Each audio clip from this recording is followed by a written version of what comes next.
दोस्तों, जब बात आती है वजू की तो हमें लगता है ये सिर्फ मुंह हाथ धोना है। आप लोग वजू के फायदे नहीं जानते होंगे। सिर्फ एक बार वजू करने के फायदे आज मैं आपके सामने बयान करूंगा, फिर आप लोग खुद कहोगे कि 24 घंटे हमें वजू में रहना चाहिए। और वजू के बाद एक ऐसा वजीफा भी आता है, अगर वो वजीफा इंसान कर ले तो मैं पूरी जिम्मेदारी के साथ कहता हूँ उसकी पूरी जिंदगी बदल जाएगी। एक बार करने से ही जो मांगेगा इंशाअल्लाह उसको मिल जाएगा। अरे वजू तो आप हमेशा करते रहते हो, तो वजू के बाद आप लोग इस छोटे से वजीफे को कर लेना, उसी वक्त आप लोग देखना इसका असर देखेगा। 90% लोग इन बातों के बारे में नहीं जानते हैं। सबसे पहली चीज हदीस शरीफ से साबित करके आप लोगों के सामने ये वीडियो पेश करूंगा। मेरी शर्त बस यही है, ये वीडियो रुकना नहीं चाहिए। ऐसी चीज आपको कहीं मिलेगी ही नहीं। एक हफ्ते से रिसर्च कर रहा था, उसके बाद ये वीडियो बना पाया हूँ। तो सोचो इस छोटी सी वीडियो में कितनी मेहनत लगती होगी। अच्छा दोस्तों, कौन ऐसा बंदा है जो ये नहीं चाहता होगा कि उसकी परेशानियां दूर हो जाएं, उसकी दुआएं कबूल हो जाएं, उसके घर और कारोबार में बरकत हो, उसके बिगड़े काम बन जाएं, उसकी बीमारियां खत्म हो जाएं, और सबसे ज्यादा इम्पोर्टेंट बात, उसके अगले और पिछले गुनाह माफ हो जाएं, मरने के बाद शहादत मिले,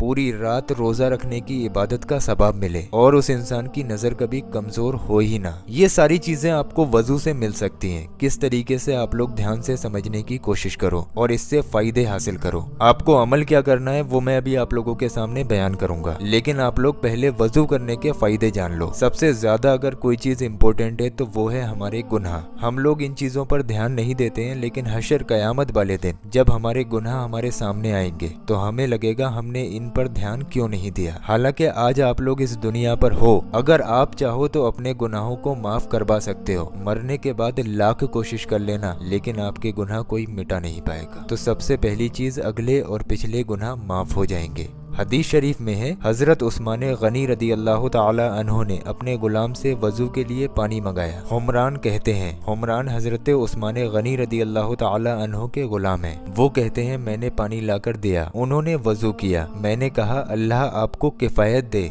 रात बहुत ठंडी है। तो हजरत उस्मान गनी रदी अल्लाह ताला अन्हो ने फरमाया, मैंने रसूल पाक सल्लल्लाहु ताला अलैहि वसल्लम से सुना है, जो बंदा वजू एक कामिल करता है, यानी कि वजू करता है, अल्लाह उसके अगले और पिछले गुनाह बख्श देता है। मोहब्बत के साथ कमेंट बॉक्स में लिख दीजिए सुभान अल्लाह। दूसरी चीज मैंने आपके सामने बोली थी, मरने के बाद शहादत मिलेगी। वो कैसे, ये भी जान लीजिए। मदीने के ताजदार हमारे प्यारे आका हुजूर पाक सल्लल्लाहु ताला अलैहि वसल्लम ने हजरत सैयदना अनस रदी अल्लाह ताला अन्हो से फरमाया, बेटा बावजू रहने की आदत डालो, क्योंकि मलकुल मौत जिस बंदे की बावजू रूह कब्ज करते हैं उसके लिए शहादत लिख दी जाती है।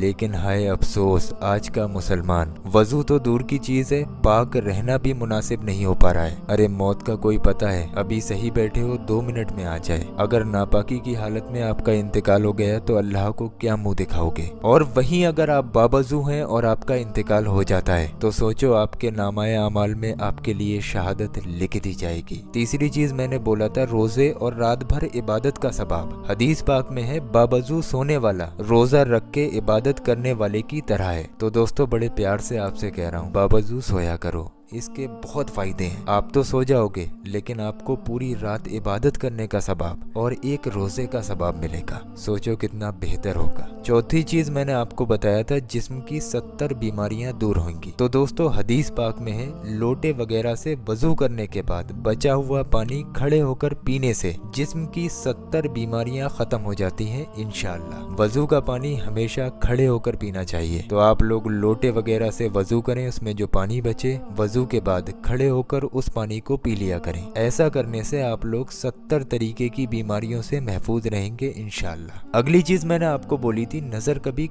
कमजोर नहीं होगी। इसको भी आप लोग जान लो। मसाइलुल कुरान सफा नंबर 291 पर है, जो शख्स वजू करने के बाद आसमान की तरफ देखकर सूरह इन्ना अंजलना पढ़ लिया करेगा, इंशाअल्लाह कभी उसकी नजर कमजोर नहीं होगी। ये सिर्फ आप लोग एक बार वजू करेंगे तो उसके फायदे हैं। सोचो वजू के इतने फायदे हैं तो नमाज के कितने फायदे होंगे। ऐसा नहीं है खाली वजू करना है, नमाजें भी अदा करनी है। अब हम आपको वो अमल बता देते हैं जो आपको वजू के बाद करना है, जिसको करने से आप आपकी पूरी तकदीर इंशाअल्लाह बदल जाएगी। हर चीज का एक तरीका होता है, उसी तरीके से इस अमल का भी तरीका है। और एक चीज ध्यान रखो, वजू के दौरान बातें करना बिल्कुल मना है। मना ही नहीं बल्कि मकरूह है। मैंने मस्जिदों में भी देखा है और कुछ हमारी बहनों को भी देखा है, वजू करती हैं, करते करते किसी ने आवाज दी, इधर से बातें शुरू हो गई। यहाँ तक के हुक्म ये है, अगर आप लोग वजू कर रहे हैं, आपके बराबर से कोई बंदा गुजरता है, वो आपको सलाम करता है, तो वजू के वक्त उसका सलाम भी लेना मना है। ये चीज आप लोग ध्यान रखना, वजू के वक्त बातें बिल्कुल मत करना।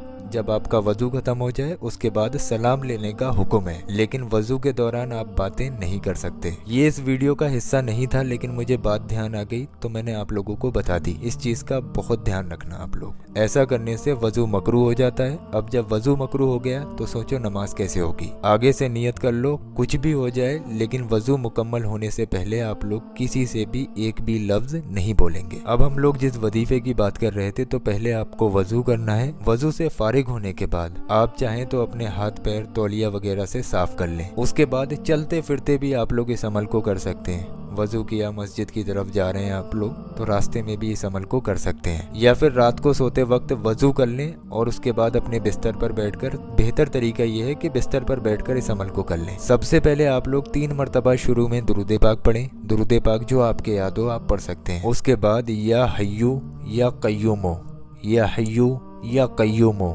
या हय्यू या कय्यूमो 41 मरतबा यानी कि 41 टाइम पढ़ें। और 3 बार आखिर में दुरूद पाक पढ़ लें, वही दुरूद पाक जो आपने शुरू में पढ़ा था। इससे ज्यादा आपको कुछ नहीं करना है। वजू के बाद इस अमल को करें और उसके फौरन बाद हाथ उठाकर अल्लाह से दुआ मांगे। इंशाअल्लाह जो भी शख्स वजू के बाद इस अमल को करने के बाद दुआ मांगेगा, यकीन मानिए उसकी दुआ रद्द नहीं जाएगी। आप ट्राई करके देख लेना। लेकिन ऐसा नहीं है कि आपने वजू किया और सिर्फ इस अमल को करने के लिए किया, उसके बाद अगर अजान हो गई तो आप लोग नमाज को जाएं। पूरी तरीके से मुकम्मल नमाज अदा करें। जो दुआ आपने इस अमल को करने के बाद मांगी थी, वो नमाज मुकम्मल होने के बाद भी मांगे।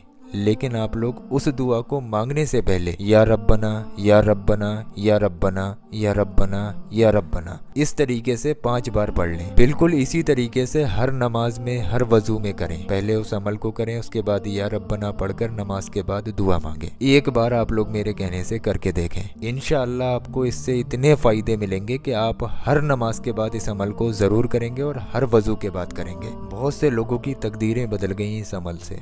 आप ट्राई करके देखो, आपको खुद महसूस हो जाएगा इंशाअल्लाह तबारक व तआला। अरे अल्लाह के नाम में तो वो ताकत है जो दुनिया इधर से उधर हो जाए, बस यकीन होना जरूरी है। दोस्तों आप लोग इस वीडियो को रुकने मत देना, ऐसी चीजें आपको कहीं मिलेंगी भी नहीं। मुझे पूरे 7 दिन लगे हैं इस वीडियो को तैयार करने में, हदीसें ढूंढने में, तब कहीं जाकर ये वीडियो तैयार हुआ है। सोचो हमने कितनी मेहनत की होगी। अगर आप लोग इस वीडियो को आगे शेयर करेंगे और आपकी वजह से कोई बंदा वजू ठीक से करेगा और उसके फायदे जानेगा, और वजू करके अगर आपकी वजह से एक बंदा भी सोया या आपके किए हुए वजू के बाद उस बंदे का इंतकाल हो गया, तो आप लोग सोच भी नहीं सकते आपको कितना सवाब मिलेगा। बस यही नेकी समझ के इस वीडियो को आगे बढ़ा देना। ये तो बहुत अच्छी चीज है, लोगों को सिखाओ, अपने रिश्तेदारों को सिखाओ, इस वीडियो को ज्यादा से ज्यादा शेयर कर दो और नेकियां कमाओ। और प्यारे दोस्तों अभी आप लोग कहीं जाइए मत, हमने आप लोगों की स्क्रीन पर 2 ऐसी वीडियो लगा दी हैं। ये दोनों वीडियो आप लोगों के बहुत काम आने वाली हैं। आप लोग इन दोनों वीडियोस को जरूर देखें। नीचे ये जो गौस पाक के रोज़ाए मुबारक का पत्थर आ रहा है, खाली आप लोग इस पत्थर की ज़ियारत कर लें, यानी कि खाली इस पत्थर को देख लें, तो इंशाअल्लाह तबारक व तआला आप लोगों की तमाम परेशानियां दूर हो जाएंगी। ये नीचे वाला वीडियो आप लोगों की जिंदगी बदल कर रख देगा। तो आप लोग इस नीचे वाले वीडियो पर क्लिक करके इस वीडियो को बहुत ध्यान से जरूर देखें।